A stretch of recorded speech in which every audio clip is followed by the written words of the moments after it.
یہ آواز سینکڑوں سالوں سے سنی جا رہی ہے. یہ ساز یہیں سے بجائی جاتی ہے. یہ جو آپ دیکھ رہے ہیں یہ دنیا کا دوسرا سب سے بڑا روزہ شیعوں کے 8ویں امام حضرت علی ابن موسیٰ الرضا علیہ السلام کا ہے. یہ آواز لوگوں کو نماز کی جانب بلاتی ہے. ہر سال 2.70 کروڑ سے زیادہ افراد اس مقدس مقام کی زیارت کرنے آتے ہیں. یہ داستان حضرت امام علی رضا علیہ السلام کے ذریعے ایک چھوٹے سے گاؤں نوغان کے دنیا کے ایک عظیم ترین مکان میں تبدیل ہو جانے کی ہے. یہ کہانی حضرت امام علی رضا علیہ السلام اور آپ کی بارگاہ کی ہے.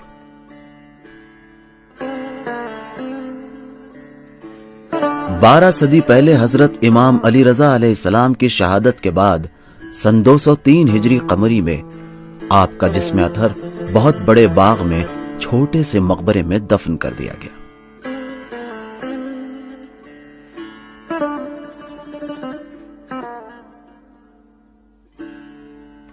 مختلف ادوار میں اسلامی ممالک کی شخصیتوں، خراسان کے حاکم اور گورنروں اور مسلمانوں نے خلوص کے ساتھ حضرت امام علی رضا علیہ السلام سے عقیدت و محبت کے سبب بہت زیادہ مال و دولت خرچ کر کے اس روزے کو باعظمت بنانے کی کوششیں کی، جس کے نتیجے میں یہ روزہ ایک چھوٹی سی عمارت سے ایک عظیم عمارت میں تبدیل ہو گیا کہ جو آج 10 لاکھ میٹر مربع سے زیادہ وسیع و عریض ہے.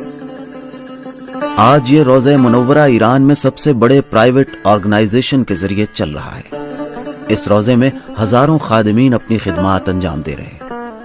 وہ خودکار رضاکارانہ طور پر خدمت کے لیے آئے ہیں تاکہ حرم مطہر کے زائرین کے لیے آرام و سکون فراہم کر سکے.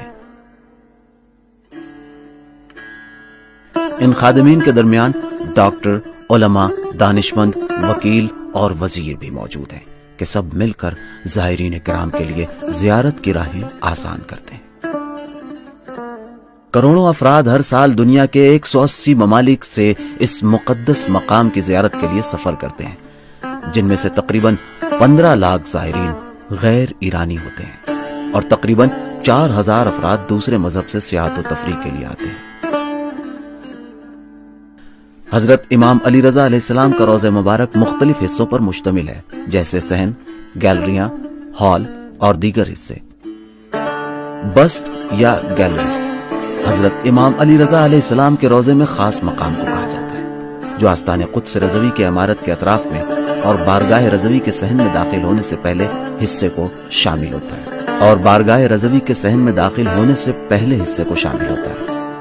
روزے میں وارد ہوتے وقت بہت عظیم اور بڑے دروازے ہیں جو ٹائلز، اینٹوں اور پتھروں سے سجے ہوئے ہیں. یہ دروازے روضہ منورہ کے 4 اصلی راستوں پر واقع ہیں.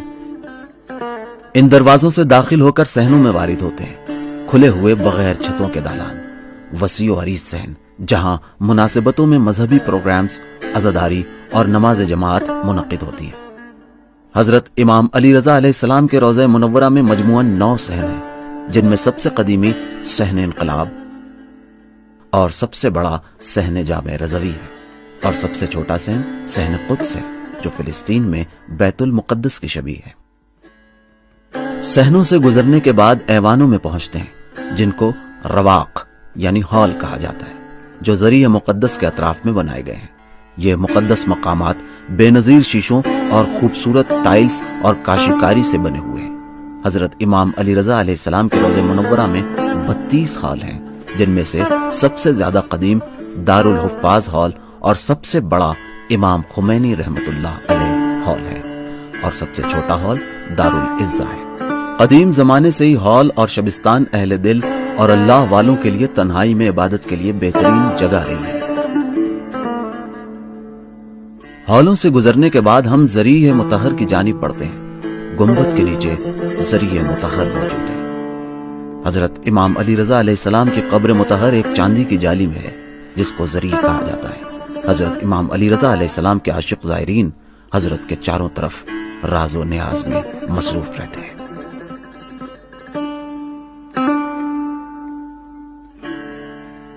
ضریح مقدس کے اوپر سنہرے رنگ کا گنبد ہے جس کی 9 صدی پہلے تعمیر ہوئی تھی، اور گنبد کے اوپر 400 سال پہلے سونے کی چادر چڑھائی گئی تھی۔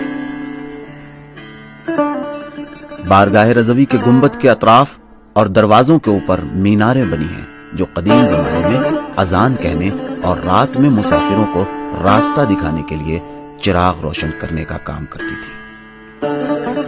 روضہ منورہ میں مسجد گوہر شاد علمی ثقافتی مراکز، میوزیم، لائبریری اور علاج و معالجے کے مراکز ہیں۔ رضوی ثقافتی فاؤنڈیشن، جس کے تحت امام رضا علیہ السلام اسکولنگ سسٹم ہے جو پرائمری سطح سے کالجز تک چلتا ہے، جو خاص طور پر محروم علاقوں میں تعمیر کیے گئے ہیں، جہاں اس وقت 7000 سے زیادہ بچے زیر تعلیم ہیں۔ رضوی یونیورسٹی حضرت امام علی رضا علیہ السلام انٹرنیشنل یونیورسٹی اور اسلامی تحقیقاتی فاؤنڈیشن آستان قدس رضوی کے دوسرے علمی تحقیقی مراکز میں سے ہیں۔ ان علمی مراکز میں یونیورسٹی کے تقریباً 80 موضوعات کی گریجویٹ اور پی ایچ ڈی کی سطح پر تعلیم دی جاتی ہے، اور 5000 سے زیادہ اسٹوڈنٹس اور محقق تحصیل علم میں مشغول ہیں۔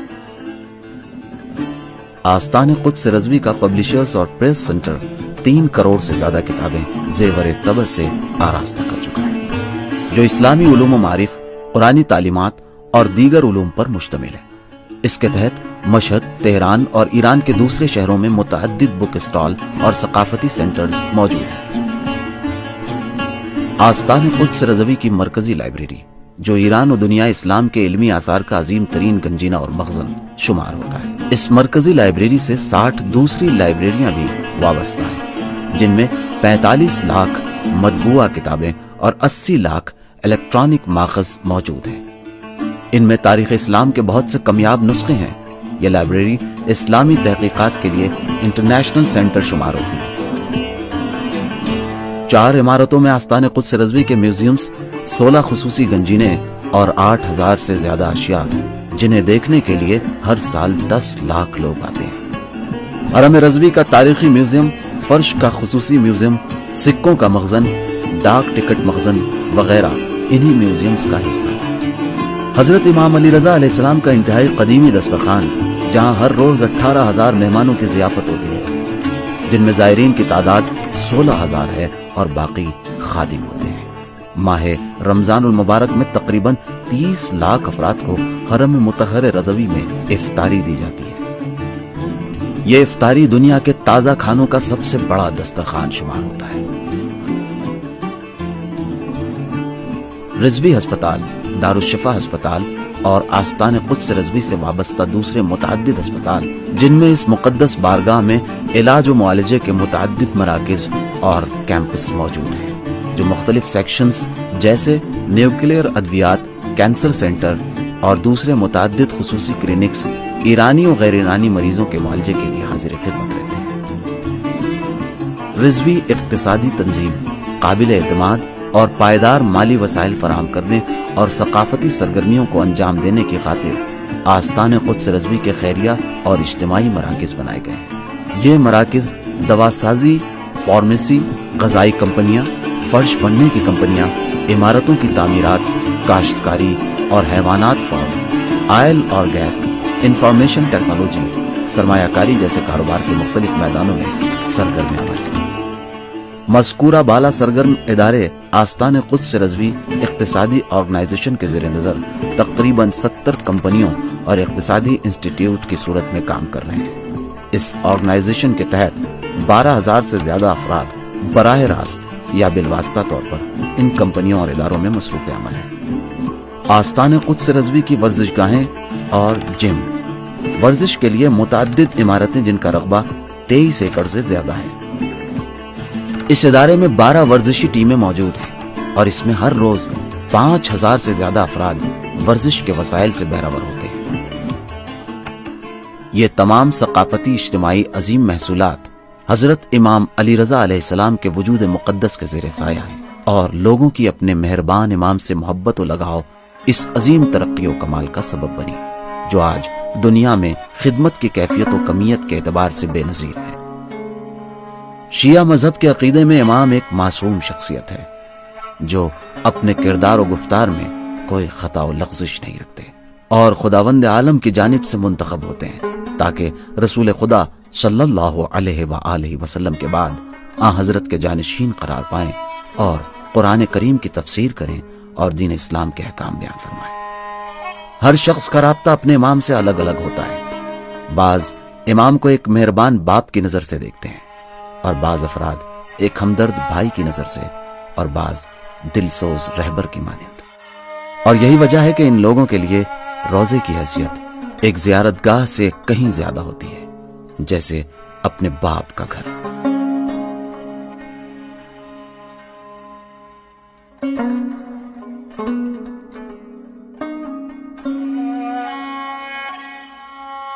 حضرت امام علی رضا علیہ السلام نے فرمایا، ہر انسان کی دوست اس کی عقل ہے اور اس کا دشمن اس کی جہالت و نادانی۔